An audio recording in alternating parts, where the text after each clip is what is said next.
So in our system, we don't care really about what type of attack he does. We care about angles. There's a back fist, like a diagonal angle, or circular hooks, or swing, or straight, like a jab, or a straight punch, or like a karate punch.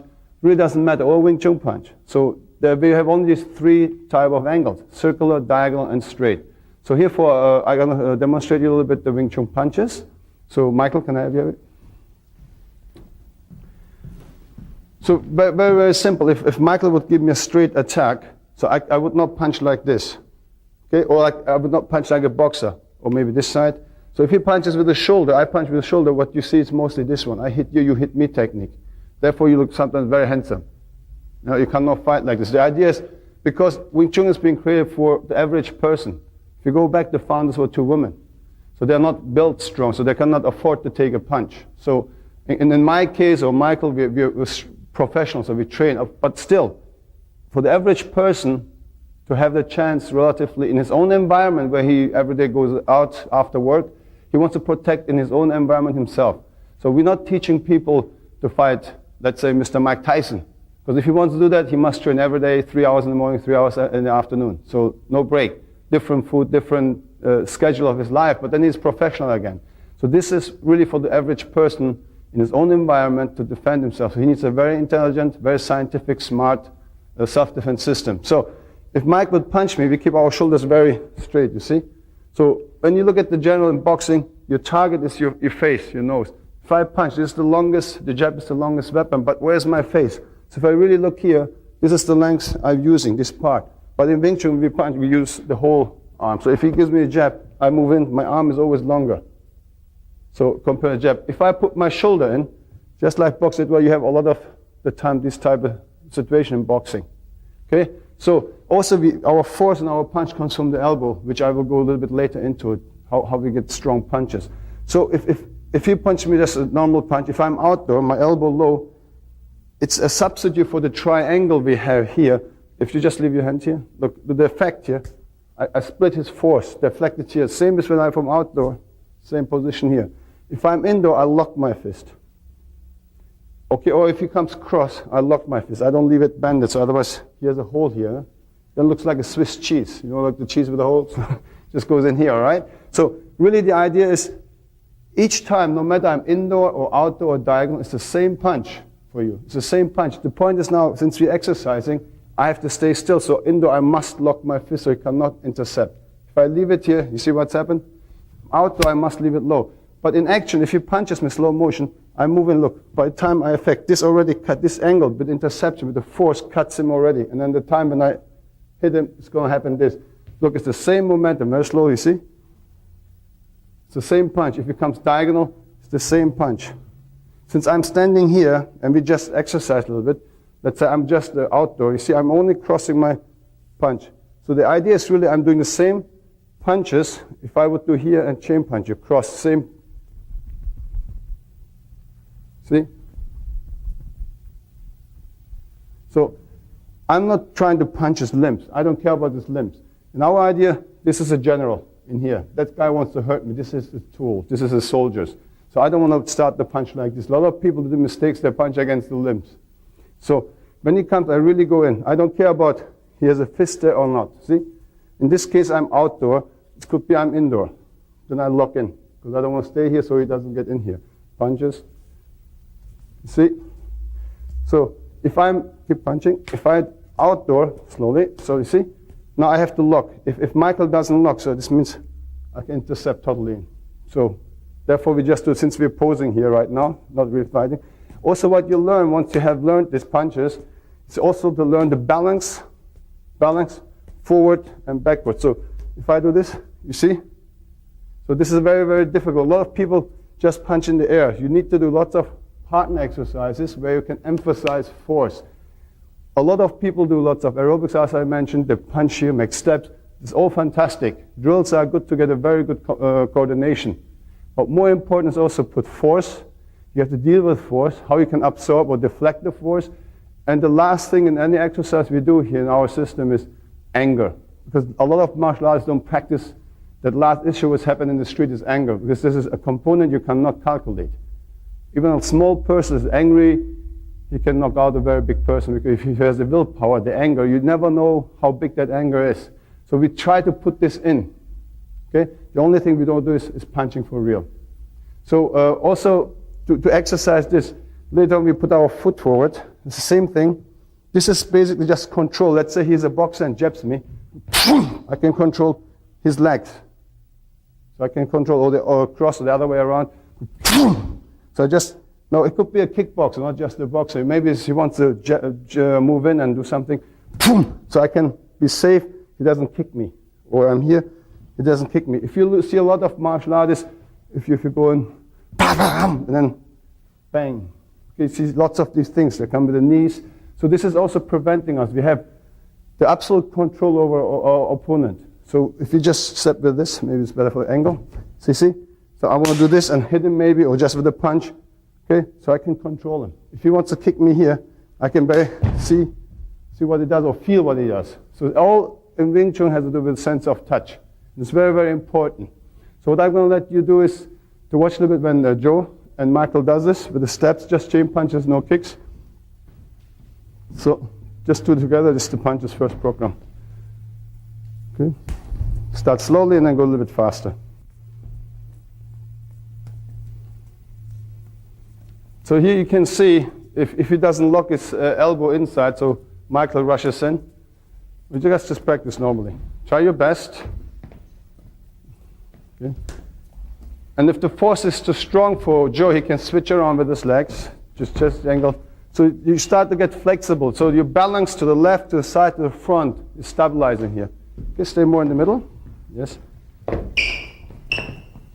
Another thing is, after this, you see how much he has to deal with the balance, going left, right. Okay? And the most important thing is you don't try to get here in the problem that to hit the guy's limbs. Always hit this computer, always hit his head. Okay, thank you. So another thing is force also. When we just do this, and let's say Michael is indoor, and he tries to really lock his elbow. So I use my elbow force. I'm very, very relaxed. If I punch, this is very soft here. It's all our force comes here. My fist is very soft. It's like a little bird here. You don't want to squeeze to death or don't let it go. Just keep it very relaxed. Also, when I punch, it's all is here. It's not. We don't punch with the fist. Like in boxing, they punch with the fist. We punch with the elbow. If I leave it here and then push my elbow in, you see that the force comes from here. So we use 3 joints: our wrist, elbow, our shoulder. If you look at my shoulder, it's pulling even back. See? So it's not like this. So this will be a push. So by pulling my shoulder back, my joints are not going together, the bones. They're like hold it by tendons and muscle, very flexible. So look at how long my fist goes back and forth. So even I don't touch, and I'm not going to open my fingers. So I'm that far away from Mike. I will hit with the whole surface, the lower 3 bones, the whole fist. So I will still touch him. So, okay, if I'm that far away, this will be enough to break his nose. So this is just from the elbow, because it's stretching. Now we also use our spine. When we punch 3 times, we call this arrow punches. At the 3 punch, my spine goes up. If I keep my fist totally locked, without bending it, I'm just punching from my spine. Just this one. So you have to understand, when you step in, boom, this is in. So it's very explosive, very powerful. The biggest power source next to your elbow is your footwork. Because if a smaller person create a whole punch power by using, let's say somebody's 140 pounds and the opponent is 200. So they realistically have given the chance to knock somebody out. It's basically using your body weight to move in. If you look at in boxing, whatever, we dance, the moment I stay and punch, my weight is still. So it's about 40 to 60% of the rotation where my body weight is behind the punch. If you look at karate, they do it with the hips. Very traditional, of course. Well, the modern karate is basically boxing. Kickboxing is American boxing. It's traditional karate mixed with let's say, Western boxing. It's kickboxing, but they don't do punch anymore like this. So they punch like boxing. But still, if you use your hip, it's maybe 20% of your body weight behind. So in Wing Chun, If you look where just Mike stands, look at my rear fit. So look where he says it's really 100% body weight, exactly where he used to stay. So it's 100%. This gives a smaller person, a woman, or nowadays, look, the profession of us changed. A lot of people are sitting in offices, more like a service type of jobs. The computer, they don't have the exercise like we used to have. Old days, people work in factories and like really construction. More and more people sit at homes and offices. So the physical thing changes, and people don't have the time, maybe 2 times a week, for an hour and a half, 2 hours to exercise. Because they have family, they have other hobbies, whatsoever. Traffic to get from home to your job takes you about 12 hours, 10 hours. If you work 8 hours, 1 hour lunch break, you need 1 hour ride. In LA, you need 2 hours ride with traffic. So you have to understand the whole thing. So people have maybe maximum 3 times a week, mostly twice. Because they have other things. They have girlfriends or whatever, girls have boyfriends, whatever. So we have to think all these things. And this person wants to defend himself or herself. So very, very important to have a realistic time frame, a realistic system, scientific, enough to make the physical abilities to use it to defend himself. So when I do the same thing, I'm going to be very easy. So when I step in here, or even halfway, it's enough power, boom, to make him go down. But if you do it explosive with 3 punches, okay, it's very, very difficult. Also to deflect punches, we don't use blocks at all. Let's say even if Michael would block me, so if I do a single punch, maybe, okay, in very traditional karate is as an example. So it is okay. But again, here is prearranged. The sensei tells the student, give me number 1, I give you number 2. Mathematically, he would do number 3. The sensei would lose, but I cannot have it. Okay, I'm the sensei, I have the black belt guy. So I cannot lose the fight, right? So he does the 1, I do 2, and I stop, hey, and then I win. Very traditional, I understand. Don't misunderstand, I don't want to put any other styles down. It's the idea to understand science, mathematics, to understand leverage, force, relation of force. All these things are very important. I respect all the other styles. But again, I'm concerned about my safety. I don't want to practice anything which brings me or my students in danger. Let's say I explain you 3 dimensions. Look, this is 1-dimensional. See, just to left to the right, or up to the down, or down to up. So this means I open myself up, please punch my face technique. So I consciously cannot teach this to my student. You must understand this. This could be any style, you can put a name. I really don't care. You can, what I teach, put Emin Boztepe in front or call it whatever you want. Important is, for me, it's very important that my student get the best so they can defend themselves, okay? So, and also we don't teach this for tournaments. Okay, this is really for protection. So let's say if Mike would give me any type of an attack, we would not stay here and pose. So the person, a smaller person doesn't have the time, like we box and you jab me, I take that punch, I jab him, he takes that punch. How many punches you can take? If you're a professional boxer, you train to take punches. That's why, again, right, you look like this. So in Wing Chun, we don't. That's why our head is very far back. So we want him to come and step for me. Also strategy or tactics about distances, very, very important. So of course, I'm not going to stay here and let him hit me. Okay? I'm here. If he's far away, I can even afford to this. He cannot attack me. So I want him to make the step for me. For Michael to attack me, he needs to step in. So his first step is a preparation, maybe for his jab or right, whatever. So if he steps first, my step is straight and attack. So he makes a step for me to intercept. I just say, thank you very much. Now, after that, let's imagine I'm smaller. So I must have much more technique and much better punches to overcome him. So if he comes in, so I have no other choice than to give machine gun punches, okay? Or chain punches, we call it. So just go in, because it's only 1 round. Okay? So what I'm going to do is, we'll be right back with you, and I'll show you some combinations, signal against uppercut, hooks, all these type of or long fist kung fu, like these type of things, and then we do combinations, and then we do a little bit more free, so you see how Wing Chun is applied to them. Okay, I show you just a few examples how you can train coordination, cardio, combination, speed, power. But this is few. We do this on a double end ball. So you muscles adjust. You know, a lot of muscle memory is very, very important in fighting.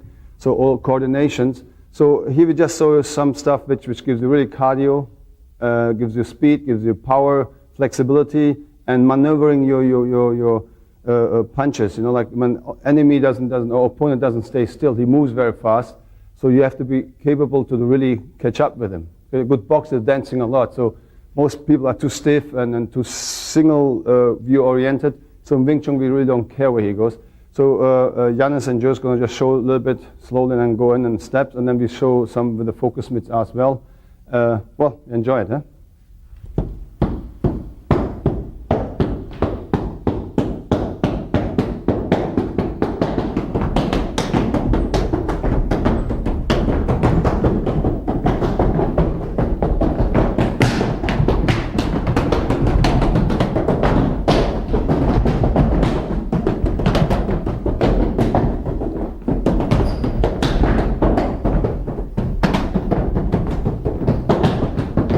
Okay, thank you very much. So Michael, if I have you. So the same thing with the focus mitts. It's more for really maneuvering, go left, behind. So it's a little bit more speed. You start slowly out, and it's light punches, but important is that you're very flexible with your footwork. Later on I will explain a little bit more with the footwork, but now I want you to just focus on that he really has to go in a short range, very flexible. Later we use the same thing against multiple attackers. Okay, but I will go into this more in tape 2. So enjoy this one.